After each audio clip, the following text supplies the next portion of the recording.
All right, so we're going to be using Thug Nasty Bryce Mitchell. And I'm going to tell you guys, man, he looks good. He looks really, really good. I think they nailed his character model. And I've used him a couple times. And what I will say right off the bat about this guy is you definitely want to grapple with him. You definitely want to grapple with him in this weight class. His speed is nothing crazy. It's like an 89 speed. His striking is just not, he's not really going to be able to compete with a lot of guys in this weight class unless you're dealing with a player that you're significantly better than. If you're facing a Max Holloway, Alexander Volkanovski, God forbid, a Conor McGregor, bro, you definitely want to try to get this fight to the ground. So, I'm going to strike a little bit, and then we're going to look for takedowns. Here we go.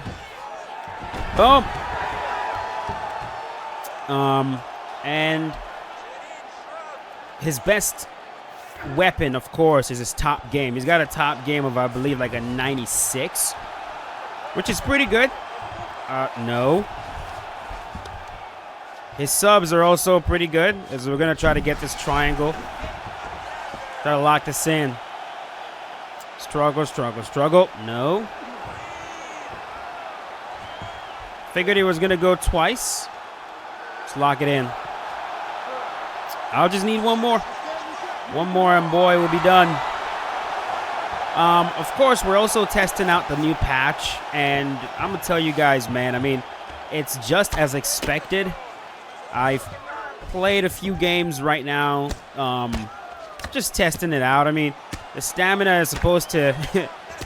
There's supposed to be a stamina change in the sense that... I mean, it's like, yes, something was done. It's there.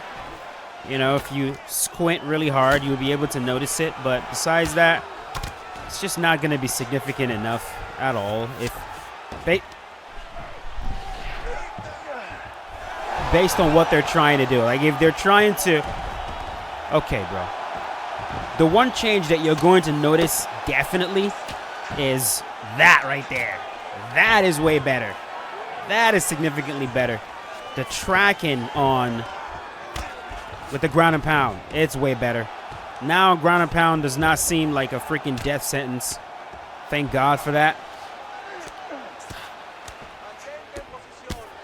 That was a huge issue before this patch. All right, he's not going to let me get anything here. Okay, bro.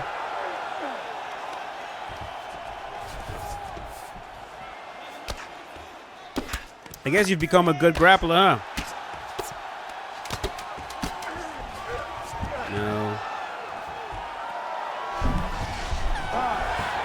Yeah, so the stamina changes you're not really going to notice. I mean, there's supposed to be more stamina attacks, more short-term and also long-term stamina attacks for thrown punches, for block punches, for whiffed punches, for punches that are made to miss. In general, there's supposed to be more stamina attacks on all those, but I don't think you guys are going to notice much. You're really not. I mean, if you have a keen eye, you'll notice it, but it's not significant enough to where like it's gonna really make a difference. I mean, if somebody wants to really pressure you and you don't know how to deal with that pressure, you're still gonna get run down. I mean, it's just, you know what I mean? And if all you're expecting to do is just like, I don't know, just wait for them to gas out, it's most likely not going to happen. And I don't even know. There we go. So the changes I would really like to see is in regards to the regular takedowns definitely needs to get buffed. This game right now, getting the fight to the ground is just too goddamn difficult. More difficult than it needs to be. Which then and more difficult when it comes to the traditional methods of getting takedowns. And so what that leads to is it leads to everybody gravitating towards the means of takedowns that are actually working. And it's the takedown bails, bro. When you bail into the clinch, you shrug to the back, and then from there you can get your takedown. It's the most attractive form of takedown right now because that's a takedown that works. Clinch takedowns, or find a way to pin him against the cage and then, you know, take their back and then drag them to the ground, you know? Besides that, excuse me. Besides that, just shooting a regular double leg or a regular single leg is just futile. You know, same with shooting like a low single, unless the opponent is like just like gassed out completely. Like look at, see, that was good. That was a good shot, but like he just happened to spin at the same exact time that I shot a takedown on him and I got him down. It wasn't like I timed that perfectly or anything.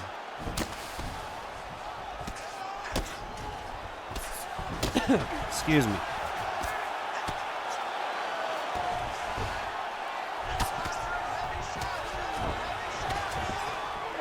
No, saw that one.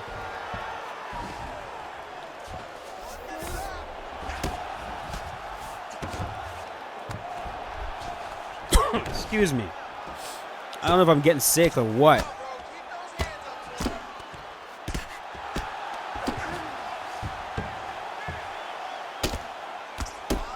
Don't go up. Don't go up, whatever you do. Told you. Oh!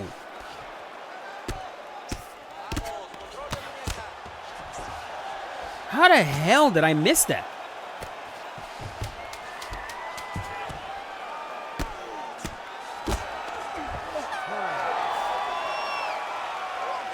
That makes no sense, bro. But I'll just chalk it up to my mistake. We'll try to do better with that.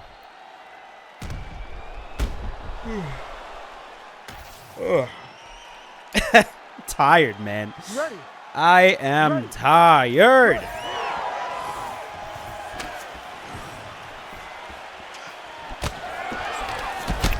Got him.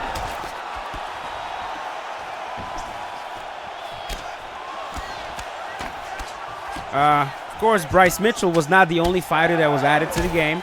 You've got Macy Barber, who I'm not really excited to use Macy Barber, if I'm being honest. Here we go.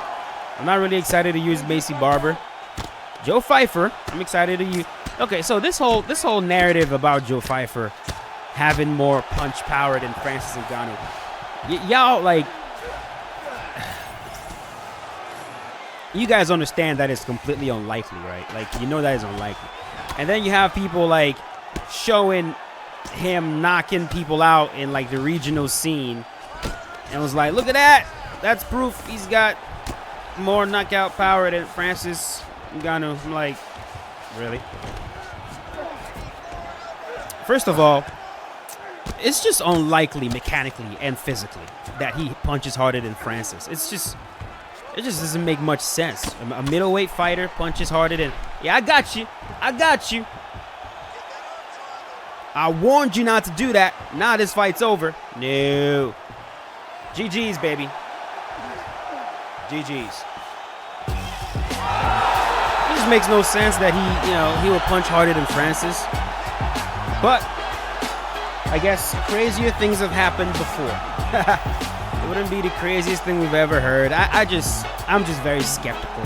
Very skeptical. Especially because it was tested on one of those, like, power measuring machines, right? I mean, right? That's how it was calculated. A lot of those machines, no two machines are the same, bro. Like, then again, unless he calculated on the same exact machine that Francis did, I don't even know, bro. At this point, I don't even know.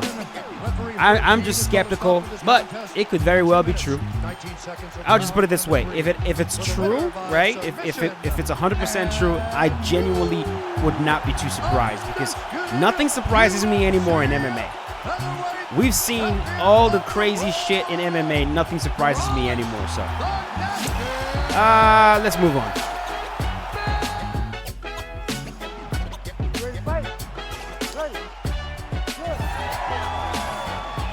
They look. Did you just?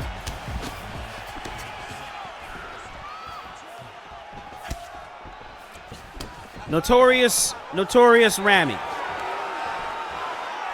Come here, boy. I'm trying to figure out if you did what I thought you did, but maybe I was just seeing things. But I think you did what I think you. talking and you got that. Yeah, come back here. Don't think I'm not taking you back down again. I am dragging your ass back down to the ground if it's the last thing I do, boy. Thank you for standing against the cage for me. I'm gonna push you in there. Nah. Nope.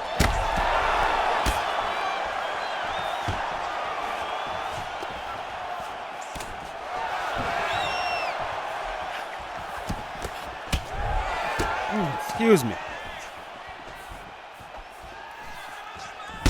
Got him again.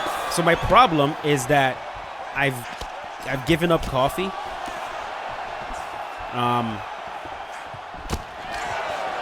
I've been ramping up my training a little bit, and so I'm clean. I'm in the process of cleaning up everything right now. Cleaning up the diet a lot better. Cleaning up. Jesus, get out of here. Get out of here. Get out of here.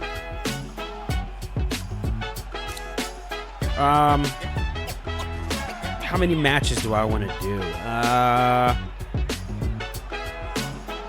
I'll get one more.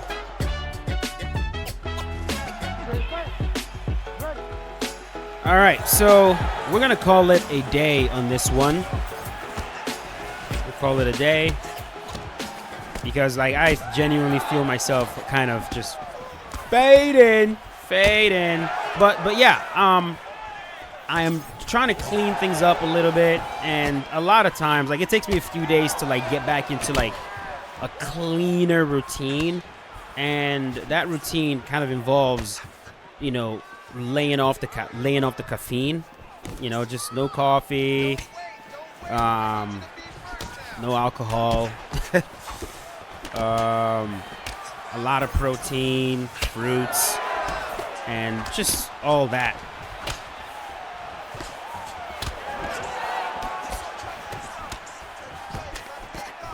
You know, this is like the first time I actually looked up at this guy's name.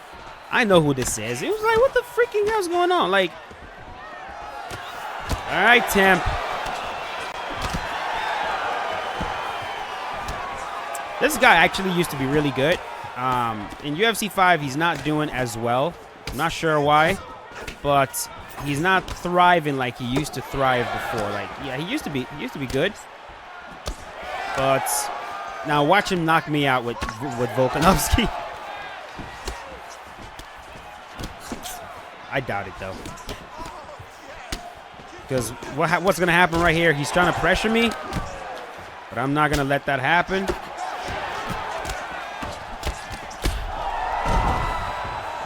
There we go. I fight it with fire, man.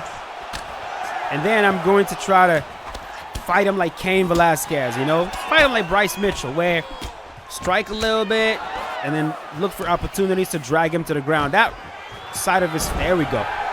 The left side of that man's face is boosted up.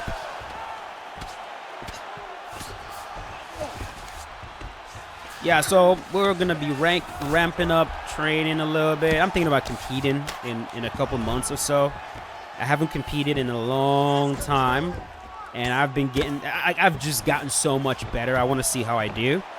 I'm thinking about just doing strictly no-gi. And just go out there. And I'm also thinking about doing the advanced division, which means that I'm gonna be fighting purple belts, brown belts, black belts. Yeah. And no, it's not delusion. I'm not being delusional at all. I just want to be able to use all of the submissions I have in my arsenal. Because the problem with, like, the issue I have with, you know, competing at blue belt is a lot of the submissions that I like to do are not legal. You know, like, you can't heel hook. I don't like that. You know what I mean? You can't heel hook. Reaping is illegal. There's a bunch of stuff that I want to do that is illegal. So I understand that, like, for me to be able to do those things, I also have to put myself in a position where better grapplers will do it to me. But, like, my current professor is a leg lock savant. He's a guy that, you know, trained under Tom DeBlas, Gordon Ryan, John Danaher. He knows everything there is to know about leg locks, which is how my leg locks have actually like taken a leap forward. And so like I get leg locked every single week. So I know how to tap the leg locks. Okay, I'll just put it that way. Like I'm not too worried about getting injured unless I run into a guy that's a complete dick. But like at the same time, man, like the one thing that I've kind of the one thing that I've retired a little bit is the fear of getting my leg broken. It's like I kind of know it's gonna happen at some point, bro. Like I've already injured my shoulder. I've already injured my knee doing jiu-jitsu. Like I know at some point somebody is gonna break my leg. Like, and I think like I've sat down. No, saw that one. I've sat down and I've thought about it, and I've asked myself this question, multiple times, like, hey, look, you either quit. See, they're not moving. This is weird. It's weird when they don't move. When their stamina is completely low, and I'm waiting for them to move, and they don't move. Like, what the hell is going on? Why is everyone doing that? Why is everybody doing that? That is so odd. It throws me off hard. No. So, you know, like I've kind of, like I know at this, it's like, okay, what are my options? Quit jiu-jitsu? Hell no. Never. Potentially get catastrophically injured? Yeah, it could happen. But like, bro, as long as I don't die, people can come back from injuries. So it's like, yeah, dude. I'm just gonna do my very best to tap early. If I get caught, I tap early. I do a very, very good job of like tapping, knowing exactly when I can't get out of it, and I tap. And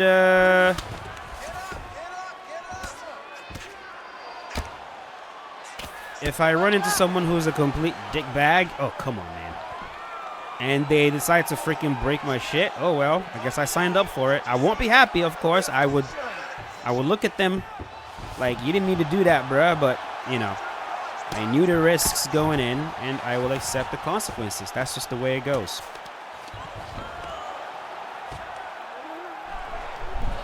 Kimura. I'm gonna go again.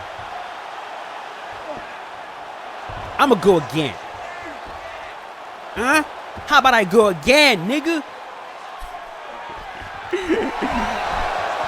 Heel hook. One more. Oh, he postured. Yeah. So I want to compete, man. I want to do no gi. I want to do no gi against very, very experienced grapplers. I want to feel that. I want to have them attack my legs and I attack their legs and we freaking go at it. I want them to, you know, wrestle hard and I wrestle hard back. I want that, you know what I mean? And, you know, if I get eliminated the first round, it is what it is. It is what it is.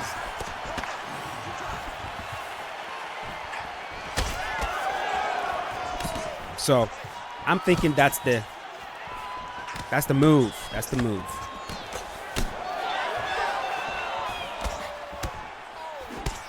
I love rolling with black belts and brown belts and purple belts. I enjoy it. 99.99999% of the time, I get absolutely molly-warped. I get obliterated. But there are times when I've done some cool shit. Watch this block counter. There are times where I do some cool shit and I go home happy, man. I be in the car jamming like, woohoo! I did that.